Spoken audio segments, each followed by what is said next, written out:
I never really saw anybody in media that was like, oh, like being a chef is something to be proud of. Being a chef is something that you can actually succeed in, and be great, be great, be great.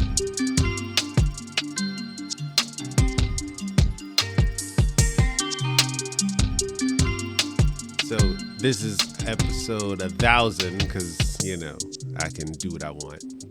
But it's not though. We already started. It's all good. It's So at least 815. it's at least 815. We already started. So in this podcast, we're going to be talking about business, successful businesses, and also about how do we run business as a unit, as a singular person, and how do we get to a specific goal. So our goal here is to really document and show how we took a business that we started from nothing to having $1 million business. And I know that's a little cliche for a lot of people because everybody's like, oh, I want to have $1 million business. But, we really want to document what it takes and what's the work that it takes to put into, getting a business to really having a revenue on paper where you can go to a bank, where you can see your P&L, where you can see your financial forecast and say, this is what it's making. So for me, I'm going to start off where I think, mostly matters for me. Obviously, we own Red Indigo, which ultimately is hodgepodge of things at this point. But mainly it's a restaurant. Mainly it's a restaurant that focuses on delivery. And I really think for me, the very beginning of that story even goes before I was even knowing I wanted to run a business. I think it really started off when I was a kid and just having the, I guess, luckiness of being born at the specific time of being born in 1990 and being born in the very middle of where the world started using computers and it's changing the world. We actually started. All right, Gary D. Yes, Gary D. That's what it is. But I'm younger, so I was more in it. So, I seen email be important and not important because we grew up on AOL. I had AOL with dial-up, and then now it's, we can FaceTime people from across the world in 2 seconds. So I was born in New York, but I grew up in Richmond, Virginia. I went to school north side of Richmond. I was, I guess, in a sense, people called me a bright kid, but I really think, again, back to the just being born lucky. School was easy. I never had to study, never had to try, and it was just there. So really, I always kind of felt away, a little bit of resentment when people were like, oh, you're so smart, you're such a good kid. I'm like, no, it's just not hard to pay attention and regurgitate. So for me, really what happened was I remember specifically growing up and getting my first computer, getting my first taste of what internet was, what technology really meant. I grew up with the lemonade stand on an Oregon Trail, and I used to kill that in second grade, third grade, where you get your little, what is called, was the reading, it was a reading, some reading thing you used to do, and then you would get little points so you can go to the library and use it on. Yeah, accelerated reader. There you go. So, I used to do that and really start falling in love with reading and then computer. So I used to love the whole game of I need to read 4 or 5 books to then get to spending time on the computer.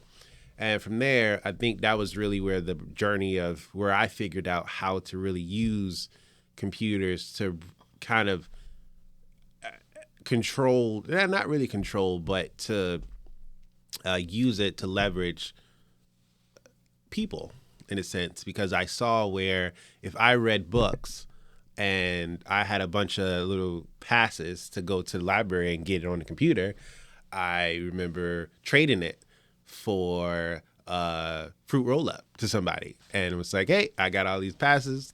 I'm going to give you some passes because you didn't read. And now I get a fruit roll up because that was important.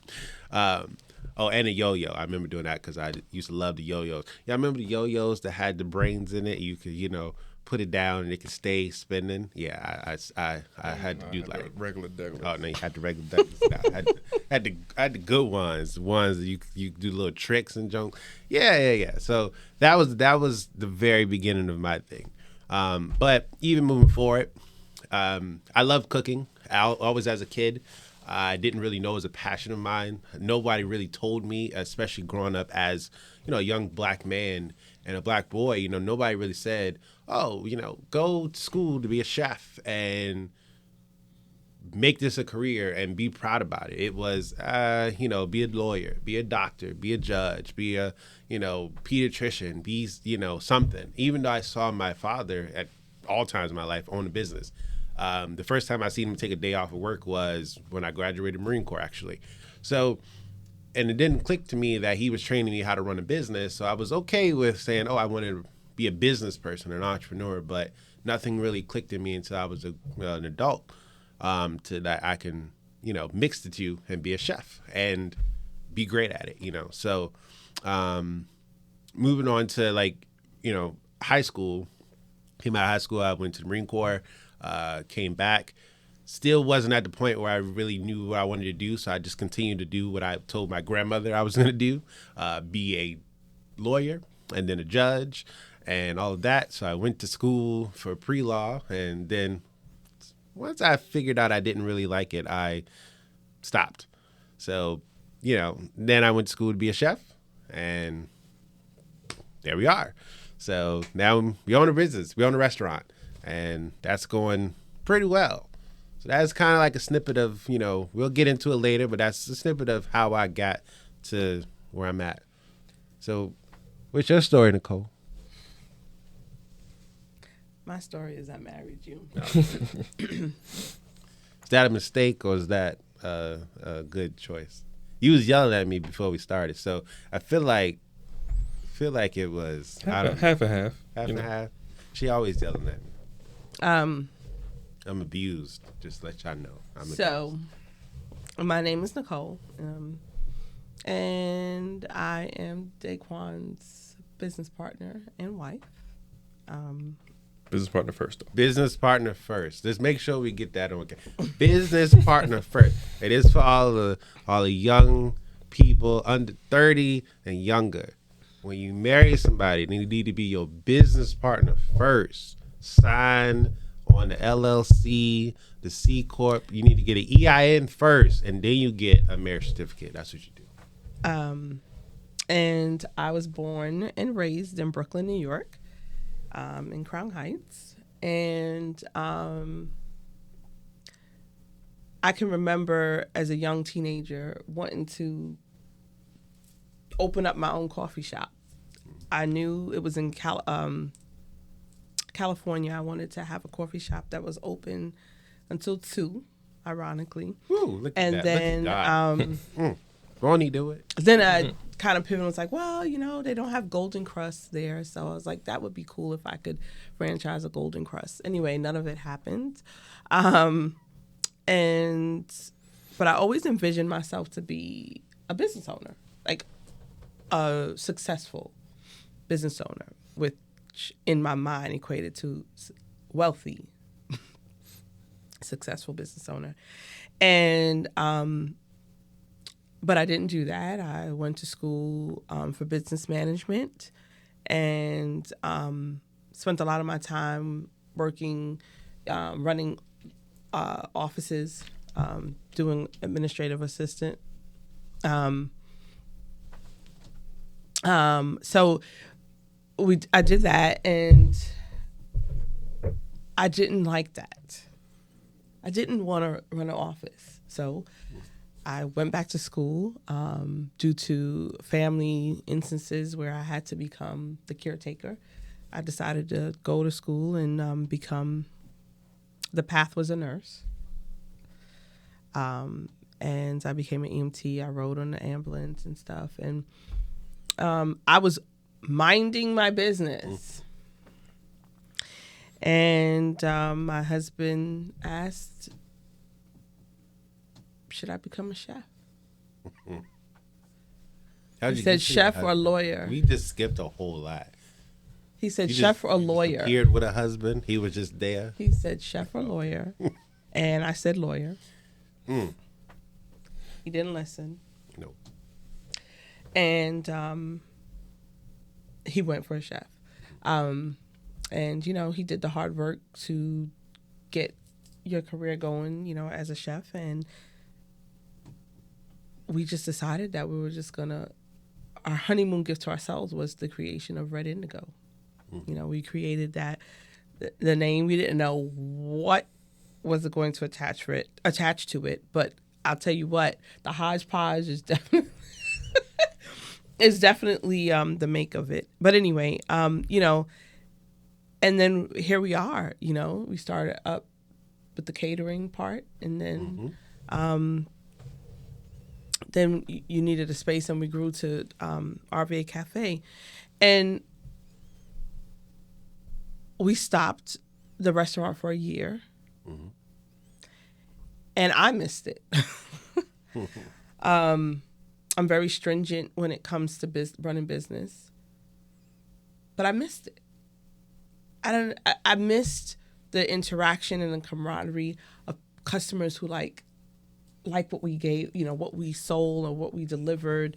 You know, some weren't very happy, but you know, I think the happy ones out trumped that, and I wanted to get back in the kitchen.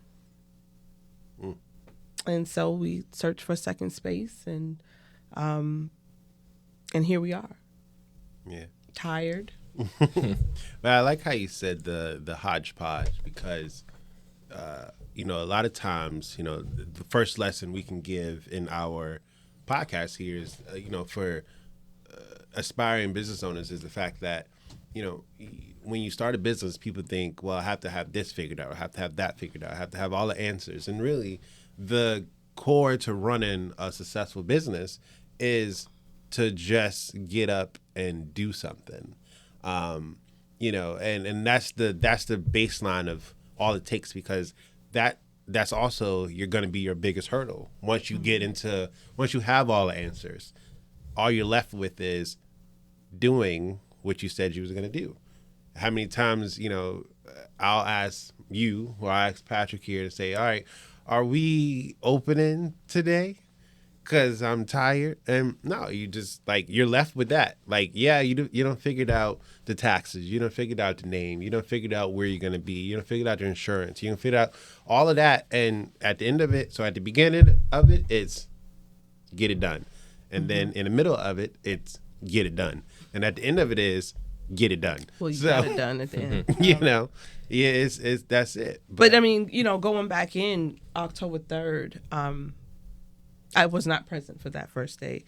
But, you know, going back in, it was like we never stopped. There was no fear. I remember the first December 1st of 2018. Yep. We were nervous. Oh, my goodness. But then we started this up, and it was like, we'll be fine. Yeah. Yeah. With our 10 orders a day, we'll be fine. But that's, And I think this is just the niche that we belong in. yeah. I mean, even in retirement, I could see us just randomly opening up a little quaint coffee shop, opening In Africa, but it's cool. wherever you want to buy. I mean, we could challenge location, but, you know, and just moving along Yeah. like a second nature. I don't know if I'll ever see us without a restaurant. You know, when we open up in Africa, you can't have Grubhub, DoorDash, and Uber. Nah, they got somebody. They got some kind of delivery. Some kind of delivery over there. Yeah, I'm so hating on them. So, that's my story and intro into business ownership. Word. Patrick, Yeah. what's your Patty Pat. How did I get here? Patty Pat. Tell us your story. Let's see. Born and raised Richmond, Virginia, East End, Henrico. I'm gonna fast forward a lot because y'all need to know all that. But I would say I initially met Daquan through a good friend of mine, where I think one of my earliest memories is playing 2K in your backyard. and then running home with an Xbox on our back in the rain. So I feel like that was the origin story that we got there. Kind of fast forward a little further. Just speaking on our relationship, I feel like I didn't really, we kind of hooped here and there, played landmark, this and this and that. But I feel like after school, we didn't really reconnect again until I think I was just kind of asking about stocks or something like that. And that's when I eventually popped up on you at the house, the Woodman Road one. Yeah. And I think that's when I kind of met both of you, two separate occasions. I think I'd seen you first for the stocks, and we were kind of watching the game, just kind of talking about that. Yeah. Then I came a little bit later, and I met you and had no idea that you were his wife. I thought you were just cooking or whatever. She was a chef. I was Definitely 100% ignored you like the whole time until you sat at the table right beside. I was like, oh. Yeah, she was a chef. Don't worry about it. She's the help. But during that time, I kind of figured out, kind of what you were up to. You kind of let me in on your plans as far as, starting a restaurant and doing this and that. During the beginnings of it, I was at Randolph-Macon College working. So, and that took up a lot of my time. So once I left there in June of 2019, I think. Yeah, June of 2019. I finally had time to come and see what you've been up to. Sterling's been telling me that he was driving for you on like all the weekends. So I finally had time to come and check it out. And that's when you were in there prepping bacon. Yes. And, chopping it up, whatever. And I remember sitting at the table with you, Sterling, and Nicole, and I had no idea that it was a job interview. No idea. I'm talking all kind of notes. I had no idea that, this is going to determine my future paycheck. Yes. But luckily, I'm always prepared, always be ready, Always be ready. So you ain't got to get ready. But it really started from there where, it was kind of proposed to me, hey, just come hang out, come deliver some orders, this and that. And at the time, I had time, so I was like, cool, let's see what's up. So it really started. I was popping up a couple times a week, just delivering Grubhub orders, stocking the drink machines, hanging out in the back with Rail. Shout out Passing Mr. out Rail. the flyers too. Passing out the flyers, all that that. part. You had to pass out the flyers. Real, the humblest of beginnings. And I feel like just showing up there over time, it graduated from, drink machine to deliver these orders to drink machine, deliver these orders, and wash these dishes. I'm like, hey, cool, it's all good, whatever. Right? So we there busting it down, doing what we do. And just like I said, as it just continues to progress, somehow I ended up from washing dishes to, hey, why don't you go ahead and cook these orders too? Like, all right, I can do that. Hey, I'm about to leave. Why don't you stay here when I leave? I'm like, all right, cool, no problem, I guess. Et cetera, et cetera, et cetera. It's all part of the journey. But I feel like it really just kind of stemmed from that right there. Just like really, really organic on my side. Just, one of the things that really kind of drives me is inspired progress. So, and to me that means being like having something that I really want to do, and then I enjoy seeing myself grow at it. So the kitchen kind of became one of those things of seeing you be able to, work on so many tickets at one time. And I'm stuck on 5 minutes. And bold-faced live to everybody that walked through the door. But that's not important, Customers, very all the important customers got trait. their food You gotta lie. eventually. But yeah, just seeing how efficient you were at doing the volumes that we were doing even early on, it just kind of sparked that in me. The same kind of spark that got me into like beat making and basketball and working out and stuff like that. Like all those kind of little obsessions that I ended up developing. It kind of turned the kitchen into one of those. Like, how can I cook like that? How can I be that efficient with my steps, my movement, with my mind in that kind of way?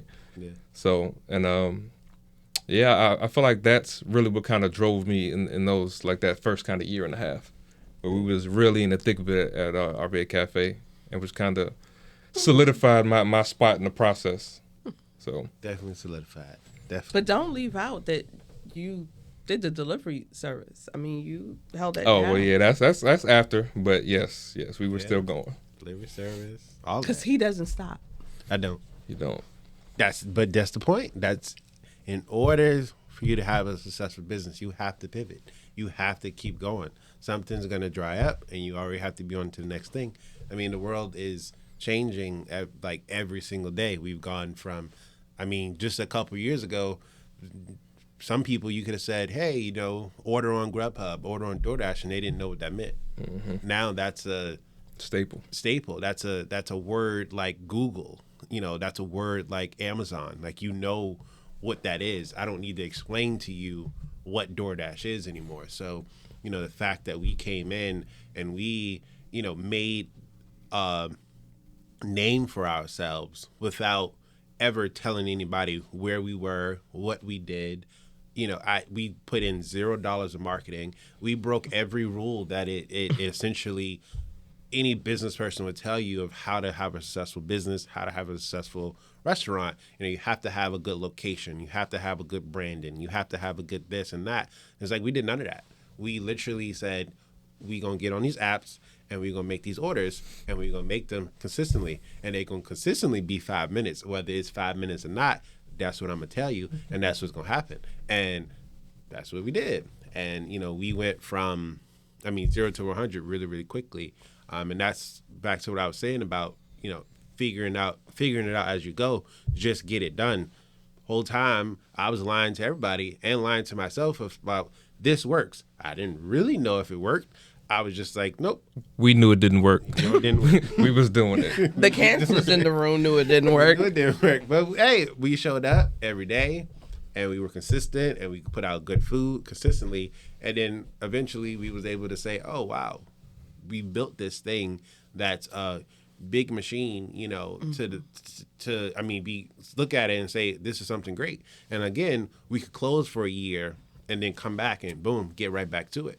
So, I mean, that tells me everything I need to know. I mean, we're going to get into a lot more, you know, in the coming episodes and things like that. But the fact of the matter is that we took our little hole in the wall restaurant of just making food that printed out on the ticket from some random app that we kind of knew something about to, you know, us having multiple different businesses going to, you know, different countries, you know, being looked at as an expert, as a leader in this field and not even knowing. I mean, my name was spoken to people in, you know, different countries that I've never even been to, you know, and now I'm managing other restaurants, helping, you know, people asking me, oh, how do I pivot this business? Meanwhile, their business was here before I was born. And I'm like, well, I don't know what to tell you, but I'm going to just tell you, you know, this. So, and that gave us something great, you know, and it really solidified what we were doing because we all thought about it.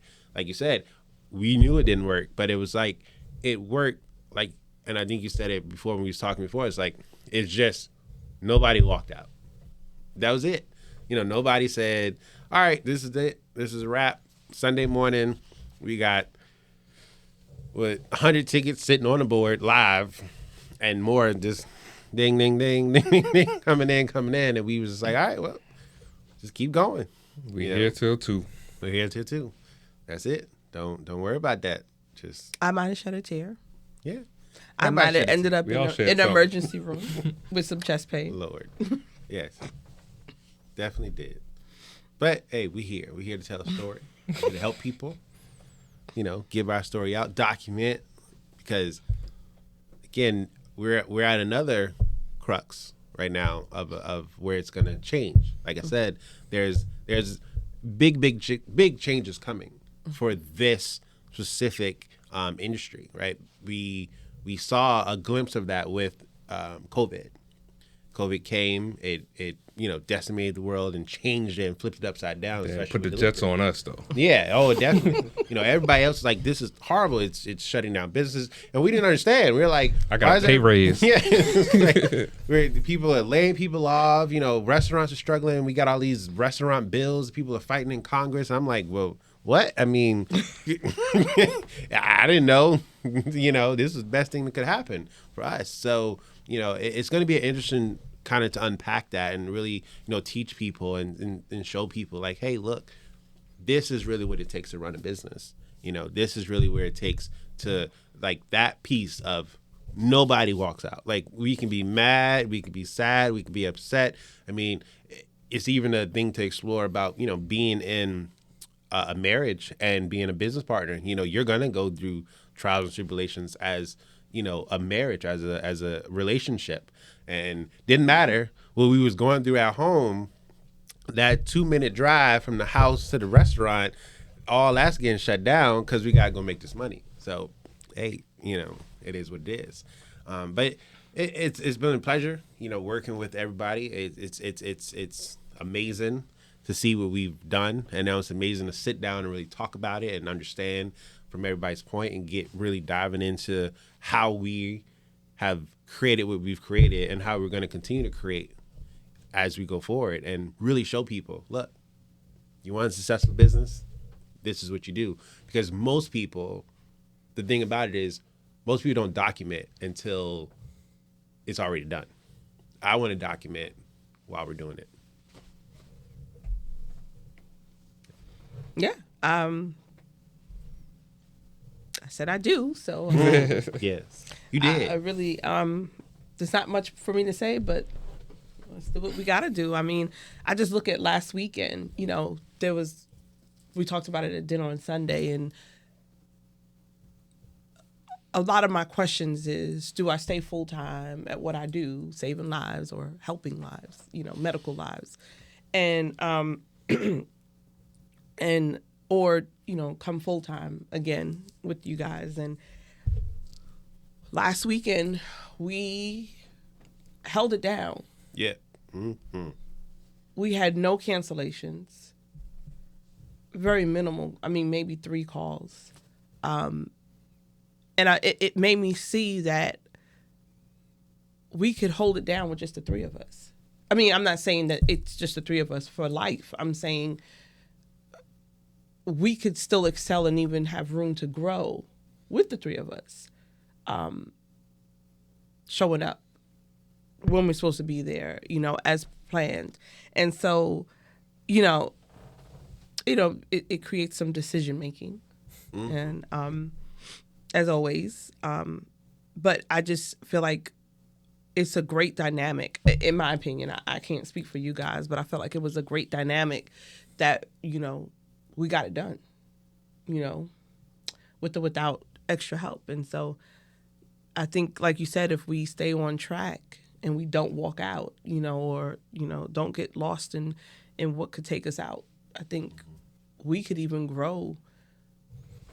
Right now, we're almost hitting to where we closed at a year and a half ago or a year and some months ago.